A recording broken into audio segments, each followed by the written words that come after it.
tenemos un invitado el día de hoy, es Esteban Román, es periodista con 20 años de experiencia en medios impresos, digitales y televisión. Ha trabajado para medios de renombre como The Wall Street Journal, ABC News, ADN 40, El Universal, Univisión. A lo largo de su carrera ha sido galardonado con premios, con 2 premios Emmy por su cobertura de noticias de última hora y reportajes de investigación. Además, recibió el premio Sigma por su labor innovadora en periodismo y datos. Esteban ha sido corresponsal de la unidad de investigación de Univisión y subdirector editorial del Universal.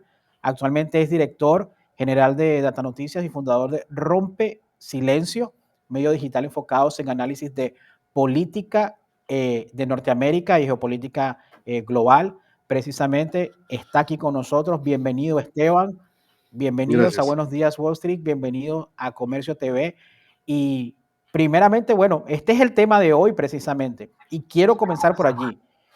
Vamos a comenzar de una, digamos, directo al grano, como dicen los dermatólogos, ¿cierto? ¿Los aranceles son una amenaza creíble de Donald Trump o puede entenderse como estrategias de negociación con los Sí, países México, Canadá y por supuesto China? es la pregunta del millón en este momento para ambos países, para México y Canadá. La apuesta de ambos, y creo que ha sido la apuesta adecuada, es creerlo. Y por eso han estado tan activos intentando conversar directamente con Trump, en el caso de Trudeau, incluso dejarse humillar al ir a Mar-a-Lago y ser llamado gobernador de Canadá en lugar de primer ministro. Pero en realidad los mercados al parecer no están tan convencidos de que eso sea, porque el impacto que tendría aranceles sobre Norteamérica en general sería muy grande, considerando el número de veces que una sola pieza, por ejemplo, de autopartes cruza la frontera de los 3 países antes de llegar al consumidor final en Estados Unidos. Si consideramos lo que puede incrementar el precio de esos productos en Estados Unidos, el movimiento de ese tipo de productos, y que el comportamiento de los mercados frente al anuncio de los aranceles de Trump, o más bien no el anuncio, la reiteración de que lo va a hacer, no ha sido tan fuerte. Parece que no es un consenso todavía que Trump realmente lo vaya a hacer. Creo que las opiniones se dividen en si creemos en lo que Trump hizo la vez pasada, en su presidencia pasada, es bluff, básicamente, solamente para generarle una posición más fuerte de negociación frente a su toma de posesión y pedir estos otros temas, migración y drogas. Si creemos lo que dicen muchos otros que conocen a Trump y conocen el ambiente político estadounidense, que es que estas son condiciones muy diferentes a las que eran en 2016 porque Trump no tiene los frenos que tenía antes, principalmente un staff que se le oponía, básicamente, un staff que se oponía a sus decisiones más radicales.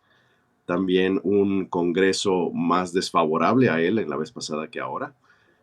Eso nos habla de un presidente que va a poder tener mucha mayor margen de maniobra para hacer lo que sea que quiera hacer. Entonces, es demasiado pronto para saberlo. Realmente nadie lo sabe con seguridad. Hay esas 2 grandes apuestas y dependerá de cuál de las 2 es cierta si vemos aranceles a partir, como dice Trump, del primer día de su gestión.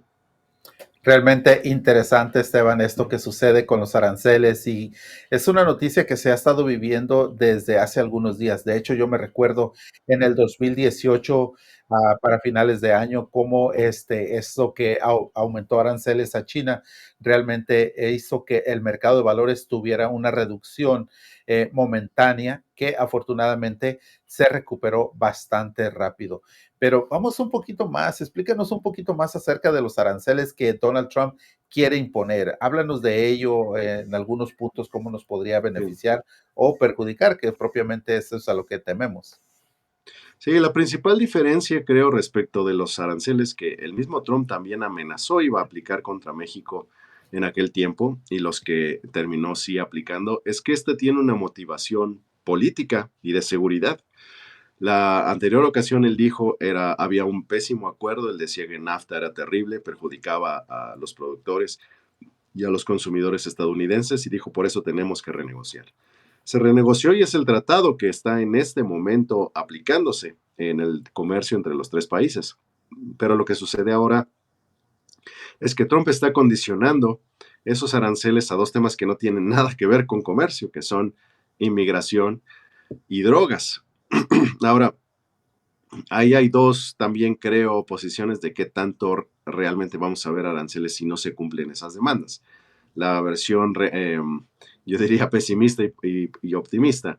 Pesimista, si realmente Trump quiere indicadores claros de reducción en esos dos ámbitos, va a ser muy difícil que sobre todo México los cumpla. Canadá, incluso a los canadienses les sorprendió mucho haber sido puestos en una misma canasta en esta discusión. Y en efecto, Canadá, el problema de Canadá, tanto de fentanilo como de migración, es un problema totalmente diferente al mexicano. Y me atrevería a decir que es mucho más fácil de resolver para ellos. Pero en el caso de México, parar inmigración y parar fentanilo específicamente, que es una droga tan difícil de controlar por lo fácil que es producirla y lo fácil que es transportarla, yo diría que es una batalla perdida desde ahora. Y si realmente Trump quisiera poner metas ambiciosas de parar esos dos tráficos, de que México está frito, no va a suceder. Ahora, si creemos que únicamente quiere, como también quiso Trump en su presidencia pasada, una victoria sencilla, poder salir a declarar que hizo un gran acuerdo que arrodilló a sus rivales y que Estados Unidos se benefició por ello, entonces puede ser metas mucho más asequibles de reducción de esos, o que simplemente se comprometan y digan vamos a poner más soldados, 100,000 soldados en la frontera, ya, y eso Trump lo puede asumir como victoria, listo. Ahora, sobre el impacto que eso tiene o sobre qué significan los aranceles, bueno, creo que no hay novedad en eso, todos lo han dicho y creo que ningún economista serio, al menos que yo haya escuchado, dice lo contrario. Aranceles son taxes, aranceles son impuestos. Existe la creencia de que es un impuesto al productor directo de esos países. En realidad lo que es un impuesto al importador, un impuesto a la empresa estadounidense que está haciendo este acuerdo con la empresa exportadora en México o en Canadá y está trayendo los objetos, los productos. El impacto inflacionario es inevitable, es inescapable, a menos que todas las empresas importadoras quieran asumir el costo, lo cual en un ambiente tan competitivo como el estadounidense dudo que así sea. Entonces creo que hay un consenso absoluto en que un consenso de todos los expertos en el tema de dos cosas. Uno, que cortar el fentanilo y cortar la inmigración es imposible. Eliminarla por completo es imposible en el corto plazo. No por nada es una guerra, la de las drogas específicamente, y la inmigración también, de décadas que ningún gobierno ha podido resolver. Y dos, que el impacto en la inflación es inevitable, es incuestionable. Si es que se hace, como dice Trump, 20% o 10% o 15% o 25% across the board, ¿no? Absolutamente todas las importaciones. Sin duda no hay manera de escaparse. Es un impuesto a los importadores estadounidenses que se va a traducir inevitablemente en inflación. Muy interesante lo que estás comentando porque precisamente pues sabemos que México, precisamente en el caso específico de México, son muchas maquilas que están del lado mexicano, que son productos que van directamente a entrar en Estados Unidos. Yo trabajé muchos años en Samsung Electronics. Nosotros teníamos nuestras plantas de fabricación de televisores, los que más se venden, los del día a día, para todo el mercado de Estados Unidos y el mercado latinoamericano en México. Y no solamente entran por contenedores, entran por tren. O sea, entran directamente por tren y son productos que, obviamente, con un costo mucho más alto, va a estar más alto posiblemente en el anaquel de Walmart, de Costco, lo que sea. Y son muchas cosas, son muchos los productos. El caso que mencionabas de Trudeau, obviamente nos causa mucha risa porque siempre sabemos que Trump es su forma de negociar. Trump se vende como el mejor negociador, como el arte de negociar, que es su famoso libro. Y él utiliza estas técnicas de intimidación. También sabemos que los gobiernos que están tanto en Canadá como en México de repente no van tan alineados, pero tenemos algo que tú mencionaste temprano. Cuando Trump tuvo su primer gobierno, no tenía el Congreso a favor, no tenía el Senado a favor, no tenía la victoria aplastante que tuvo ahora, prácticamente que ahora tiene un partido diseñado a imagen y semejanza de él, ya no es el partido republicano, se habla de MAGA, ya es MAGA republicano, o sea, ¿eres republicano o eres republicano MAGA? Y ahorita está MAGA en el poder, y precisamente cuando Trump estuvo la primera vez impuso aranceles de aproximadamente un 14% al total de las importaciones cuando estuvo en su primer gobierno. El tema particularmente de Canadá, sé que hay otro problema allí que en la migración que se dice y se sabe, quizás muy a menor escala, de inmigrantes entrando a Estados Unidos de manera ilegal por frontera, subiendo por Washington, el estado de Washington, a Canadá y luego volviendo a entrar a Estados Unidos de manera ilegal. O muchos que llegan a Canadá quieren bajar a Estados Unidos, y quizás por ahí viene el tema un poco Sí. de la presión de Trudeau, que en verdad que es una ofensa mundial lo que hizo Trump, de decir el estado de Canadá. Pero definitivamente, ¿qué diferencia tú crees que vamos a ver ahora en este segundo mandato de Trump? Sí, creo que la principal diferencia va a ser esa de un Trump que ya no está constreñido por ningún...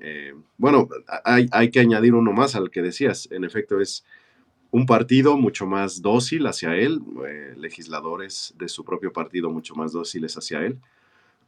Su staff, que es lo que mencionaba, ya tenemos un staff principalmente loyalist, fieles a él antes que cualquier otra virtud. Pero el tercer elemento es también un poder judicial. En ese tiempo la Suprema Corte no tenía una abrumadora mayoría conservadora como la tiene ahora. Entonces las cortes tampoco van a ser un gran freno de Trump en esta ocasión.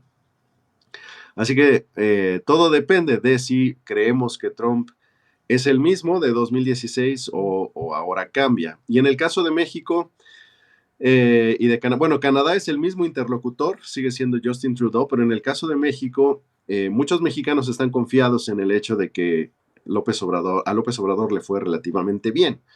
Pero lo que yo he argumentado en otras ocasiones es que la razón por la que le fue bien es dos factores. Uno, al ser Trump esta persona que eh, enmarca la relación con un país básicamente en qué tan bien o mal se lleva con la persona que encabeza ese país, y se hizo amigo porque los dos se han llamado amigos.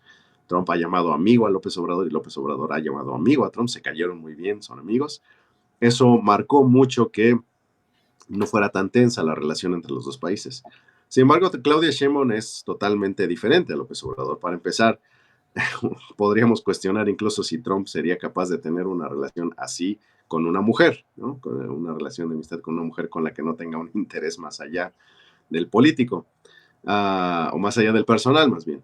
Entonces, ese es un elemento. Claudia Sheinbaum no es López Obrador. Y segundo, siempre he argumentado que México tuvo suerte de bajar los niveles de migración en ese tiempo, porque poco después del acuerdo llegó la pandemia. Y la pandemia sí paró muchos de los flujos migratorios por sí misma. No había tanta disponibilidad de transporte, había un cierre de fronteras, sí, pero había también se disminuyeron las caravanas en ese tiempo. Mi percepción personal es que el ejército mexicano, las policías mexicanas, la única capacidad real que tienen es disolver caravanas, pero disolver caravanas solo retrasa a esas personas, las atomiza y viajan por su cuenta todas y les hace el camino difícil hacia el norte, pero no las detiene realmente, solo se tardan más.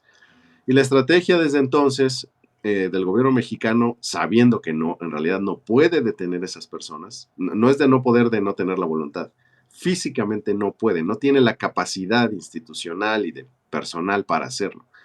Entonces lo que hacen es hacerles la vida un infierno para todas las personas que pasan a través de Centroamérica y hacia Estados Unidos.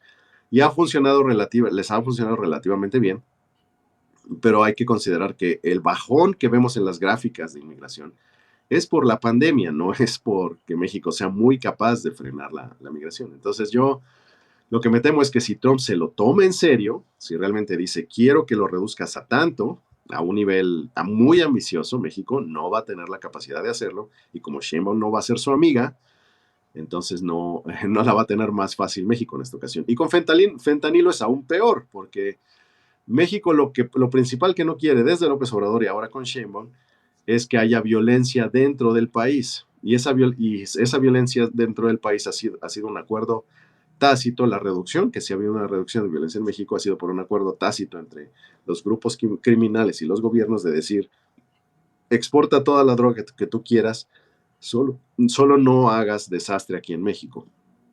Y por supuesto no han respetado del todo los criminales ese acuerdo, pero ha sido un acuerdo tácito en que han seguido sus actividades. Ahora Trump dice, ya basta de eso, no quiero más drogas aquí. Y el problema es que México nunca ha sido capaz de parar las drogas. Con presidentes anteriores al menos lo han intentado, pero nunca ha tenido la capacidad y menos van a poder hacerlo con fentanilo. Así que a menos que de verdad hay un cambio radical en la estrategia y volvamos a los tiempos de Felipe Calderón, en el que hay una guerra abierta contra los cárteles del crimen y suba la violencia, algo que creo este partido político en México no estaría dispuesto a hacer. Así que por eso al final del día todo se traduce en Trump va en serio o no va en serio, porque si va en serio, México no tiene forma de cumplir. A mí me gustó una palabra que tú dijiste ahorita que no sabemos si Trump está haciendo bluffing. La frase en español es como diciendo como habladurías, Ujú, ujú. precisamente. Y antes de una pregunta que te va a hacer Alejandro, quiero hacer un paréntesis porque escuchándote no puedo dejar de hacerte esta pregunta. Yo soy nacido en Venezuela y pues obviamente sabemos el tema del Tren de Aragua, sabemos la presión de la gran migración venezolana, lo que va a pasar, que sabemos que no va a pasar el 10 de enero en Venezuela. Maduro se va a volver a proclamar como presidente.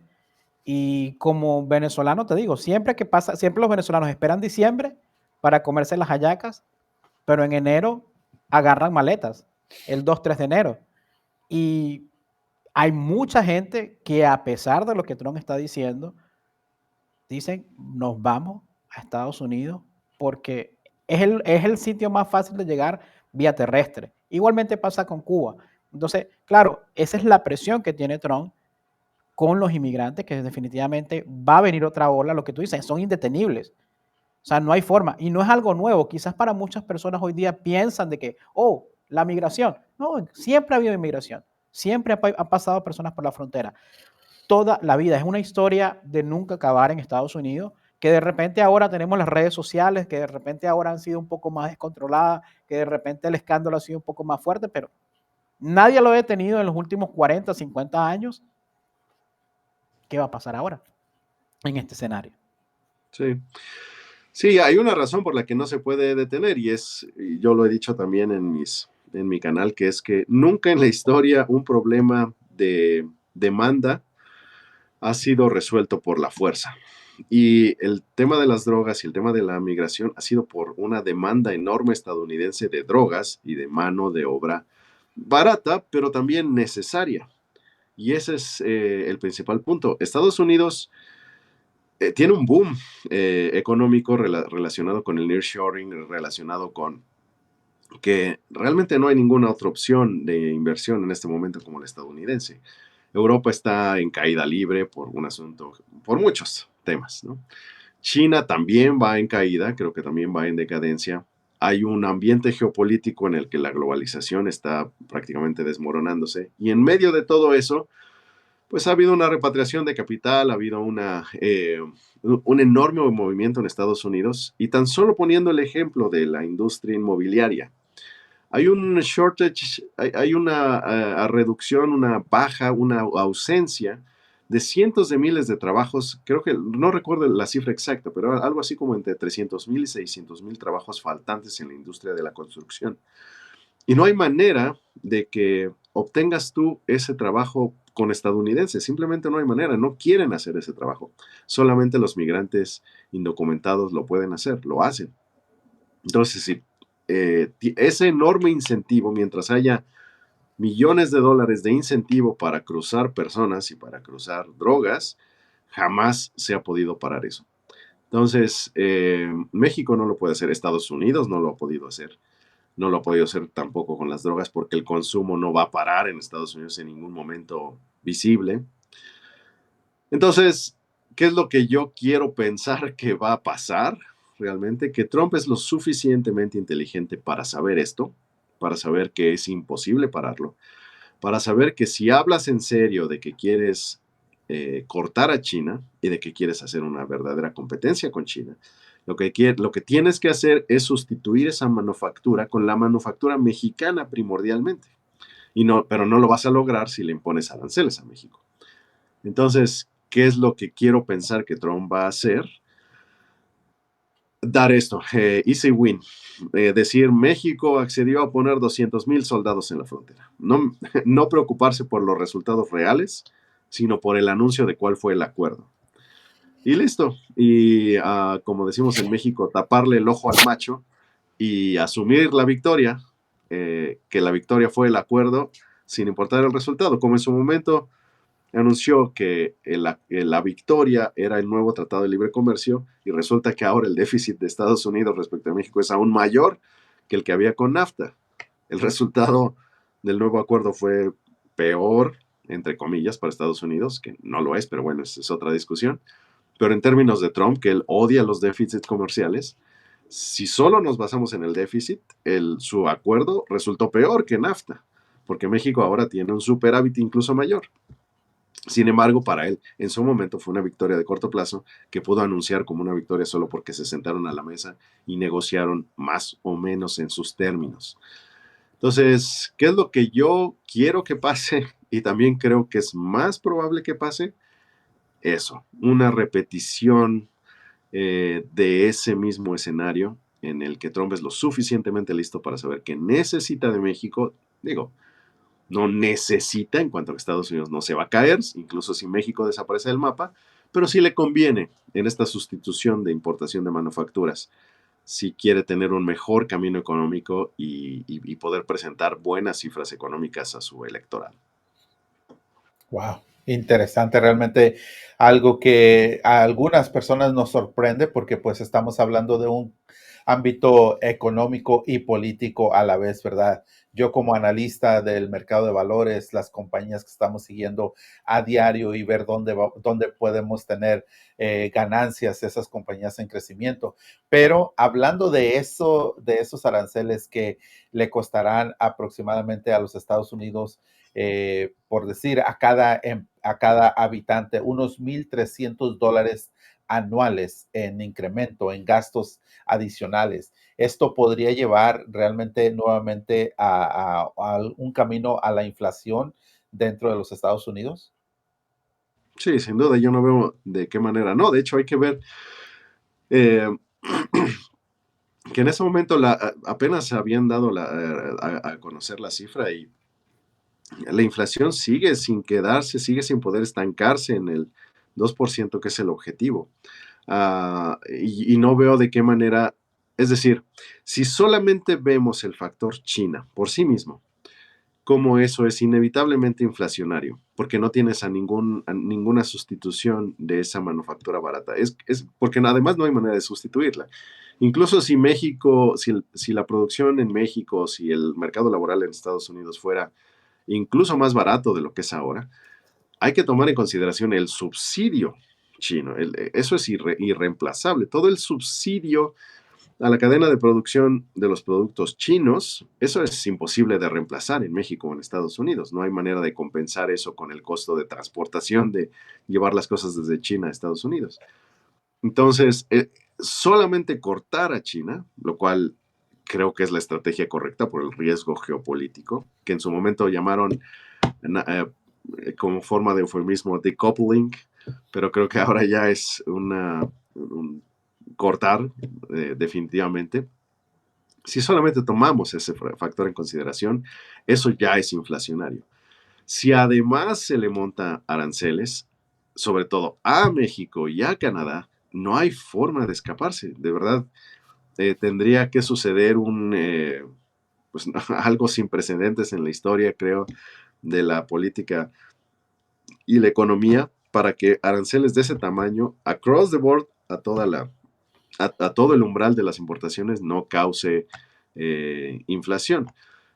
Ahora digo, también es posible que suceda, tengo que decirlo, a veces se asume que eso es imposible que pase porque si Trump sabe que la causa, o si él cree que la causa inevitable es la inflación, no lo va a hacer.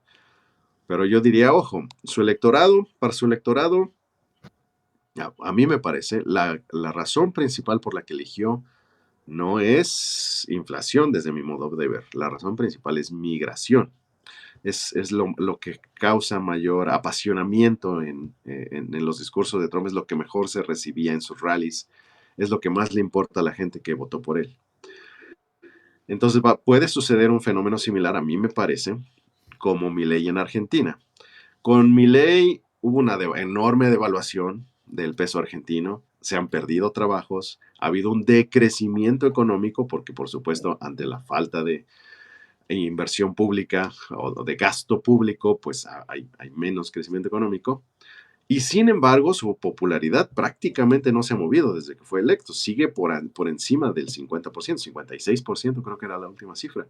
Porque la gente entiende que hay que pagar un precio a cambio de la razón fundamental por la que votaron y entiende que ese sufrimiento económico es necesario si quieren obtener finanzas sanas. Es algo que a mí me ha impresionado, pero el electorado lo entiende. Creo que en Estados Unidos podría suceder algo similar, que al menos su base dura electoral y incluso más allá esté feliz de pagar el precio, incluso si es inflación, a cambio de ver cerrada totalmente la frontera, ver humillados a Canadá y a México, y a cambio de ver pues algunas otras medidas que podría yo llamar de relumbrón, que hagan parecer que Estados Unidos le está dando una patada al resto del mundo y se está haciendo autosuficiente, aunque en el corto plazo y probablemente mucho más allá del corto plazo sufra en el bolsillo. Yo no descartaría que eso suceda también. Y yo no sé si es parte del cálculo, porque nadie sabe qué es lo que está pasando en la cabeza de Trump. No sé si es parte del cálculo dentro de su cabeza de cómo él podría beneficiarse más personalmente, ¿no? Definitivamente, Esteban, hay muchos temas en la mesa.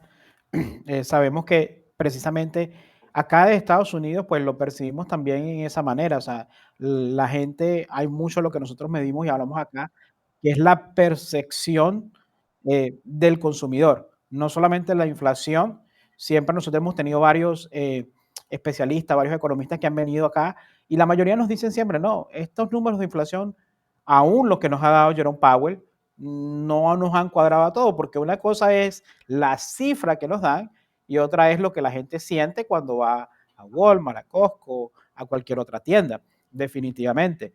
Entonces, creo que sí, definitivamente las personas acá en Estados Unidos, en su mayoría, inflación, la economía en general, no solamente la inflación, la economía, no solamente es que la gente pueda sentir que las cosas están más costosas, sino que también el dinero que la gente está percibiendo de repente era un poco menos a lo de otros tiempos, el dinero les rinde menos por mil razones y hay muchos temas que podríamos hablar. El caso de Milei, yo recuerdo que Milei una de las cosas que dijo es que lo advirtió. O sea, por lo menos algo que tiene Trump y que tiene Milei es que ellos no han dicho que no va a suceder. Milei dijo, vienen tiempos duros.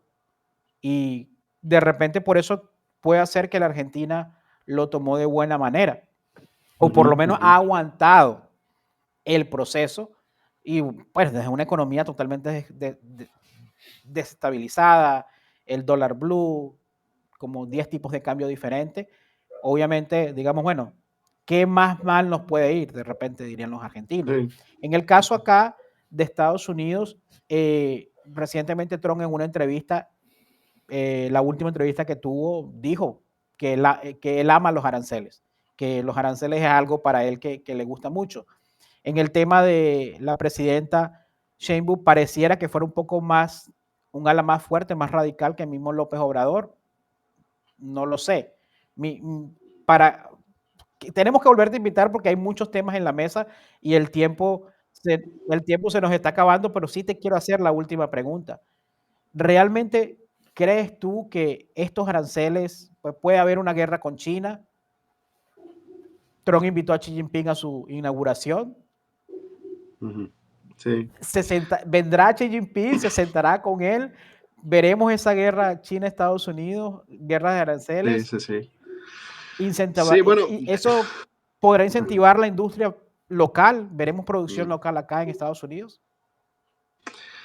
Sí, bueno, yo creo que Estados Unidos tiene una ventaja que siento que a veces muchas personas olvidan, sobre todo en el extranjero olvidan, y es que Estados Unidos es por mucho, el mercado de consumo más grande del planeta. Eh, Creo que la cifra es más o menos como 30% de todo el poder del consumo del mundo. Es decir, si juntas a China, Europa y medio Latinoamérica juntas, y juntas a casi todos los países que le siguen en la tabla, los 10, 15, 20 países que le siguen en la tabla, no hacen el mercado estadounidense. No hay nadie que compre con Estados Unidos. Ni siquiera los 1.400 millones de chinos hacen ni la mitad del mercado estadounidense. Entonces, eso te da un poder enorme de negociación, como bien lo ha entendido Trump. Y no es sustituible. Entonces, esa es la razón por la que China al principio estaba muy bravo, estaba muy con los guantes de pelea cuando empezó la administración Biden, pero cuando vio que Biden mantuvo los aranceles, mantuvo toda la presión, que incluso la aumentó. A la gente olvida a veces por las diferencias políticas y las culture wars y todo eso, pero juntos, Trump y Biden, los dos se parecen mucho en sus políticas económicas. Han sido de lejos los presidentes más proteccionistas en décadas en Estados Unidos. Son políticas económicas muy similares. Y Biden las mantuvo y la presión en China ha sido tanto, la crisis que se vino después del COVID en China ha sido tan fuerte económica, han sabido ocultarla como buen régimen dictatorial, pero está a la vista aún así. Ha sido tan fuerte todo esto que la última vez que se reunieron Biden y Xi Jinping cambió totalmente la actitud. Ahora estuvo muy mansito, creo que fue una reunión en California, en su última reunión que tuvieron los dos, y Xi Jinping hablando de no, necesitamos cultivar oportunidades entre ambos, no nos conviene pelearnos, en fin. Le bajó muchísimo a la retórica del principio de la administración Biden, porque ya se dieron cuenta que nada sustituye el mercado estadounidense y que no pueden seguir en esa pelea abierta mientras dependan tanto de Estados Unidos. Con la CHIPS Act se dieron cuenta, por ejemplo, de que por mucho que ellos se digan una gran potencia tecnológica, siguen necesitando los componentes estadounidenses, principalmente para elaborar, por ejemplo, chips avanzados, no los chips más sencillos, que son los que ellos producen. Entonces, China los sabe, tiene este diagnóstico y por eso vemos ese cambio de actitud y por eso vemos que amenaza con tarifas y demás, pero a quien menos le conviene esta guerra es a China, por todos los problemas que tiene. Ahora, de qué es inflacionario, sin duda es inflacionario y por eso vamos a ver que Trump, que tanto Trump cumple sus amenazas. Hay que ver ahí depende también qué tanto lo ve Trump. Trump fue engañado en su presidencia pasada por China. Le dijeron, él cuando impuso los aranceles y dio por terminada la guerra comercial con China, fue porque él anunció un gran acuerdo, dijo, como siempre, con su estilo muy bombastic, diciendo, es un gran acuerdo con China en el que nos van a pagar, nos van a comprar no sé cuántos miles, creo que eran algo así como, bueno, decenas de miles de millones Sí, de ellos van a dólares en pagar los productos. aranceles por nosotros, dijeron. Algo así Exacto. dijo Trump. Nunca sucedió. Lo engañaron, jamás. China no compró un solo dólar adicional, pero Trump se lo tragó.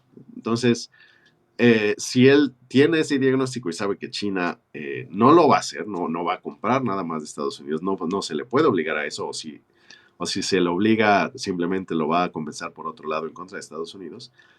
Creo que debe entender que China es un enemigo, es la nueva Unión Soviética y entonces hay que seguir por este camino de desglobalización que sin duda va a tener costo inflacionario, eso es inevitable.